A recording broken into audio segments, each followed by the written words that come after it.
YCP అధినేత జగన్ జనంలోకి వస్తారన్న ప్రకటన ఏడాది పూర్తయింది. 2025 సంక్రాంతి తర్వాత జిల్లాల పర్యటన మొదలు పెడతారని జగన్ చెప్పుకొచ్చారు. దీంతో వైసీపీ సంబరపడిపోయారు.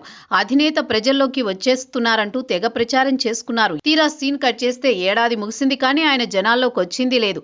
అప్పుడే జనాల్లోకి వెళితే అనుకున్నది సాధించలేనని ఆయన అస్మదీయుల సలహా మేరకు అందుకే ఏడాది కాలం పాటు జనంలోకి రాకుండా అలా గడిపేశారు. 2024 జూన్లో ఎన్నికల ఫలితాలొచ్చాయి. వైసీపీకి దారుణంగా పడిపోవడం, పార్టీ పని అయిపోయిందని అంతా భావించారు. కానీ ఓటమి నుంచి తేరుకున్న జగన్ రాజకీయ ప్రకటనలు చేయడం ప్రారంభించారు.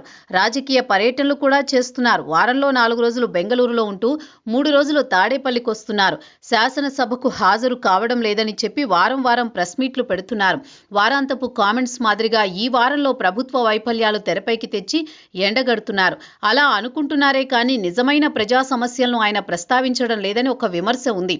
ప్రతిపక్ష హోదా ఇస్తే కానీ తాను శాసనసభకు రానని ఇప్పటికే జగన్ చెప్పారు. కానీ ప్రెస్ మీట్లో మాత్రం శాసనసభ మాదిరిగా సీరియస్ అంశాలు లేవనెత్తడం లేదని ఒక ఆరోపణ అయితే ఉంది.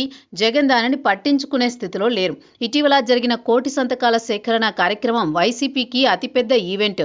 ప్రభుత్వ మెడికల్ కాలేజీల ప్రైవేటీకరణ అంశానికి సంబంధించి వైసీపీ ఉద్యమం చేపడుతుందో అందులో భాగంగా కోటి సంతకాల సేకరించి గవర్నర్ అబ్దుల్ నజీర్కు నివేదించారు జగన్ రెడ్డి. దీంతో రాష్ట్ర వ్యాప్తంగా వైసీపీలో ఒక రకమైన చేంజ్ కనిపిస్తోందని నాయకత్వం అంచనాకు వచ్చింది. అంతవరకు ఓకే, కానీ జగన్ జిల్లాల పర్యటన ఎప్పుడొస్తారు అన్నది ఇప్పుడు ప్రశ్న.